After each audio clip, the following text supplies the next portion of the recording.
Hi guys, welcome to the channel. In today's video, I'm going to show you how you can activate House of the Dragon theme on Instagram. So the first step you need to do is to open Play Store and search for the Instagram. Click on that and you need to update your Instagram application. So once you complete that, you need to go back and you need to open your Instagram application and log in into your account. Then you need to click on the messenger icon on the top right. From here you need to select any conversation with any of your friend. Click on your friend name on the top, click on theme and select House of the Dragon. Wait for few seconds and now you can see that House of the Dragon theme is activated for this conversation. So this is the process. I hope you find this video helpful.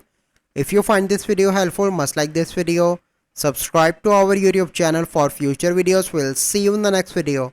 Thank you. Have a good day.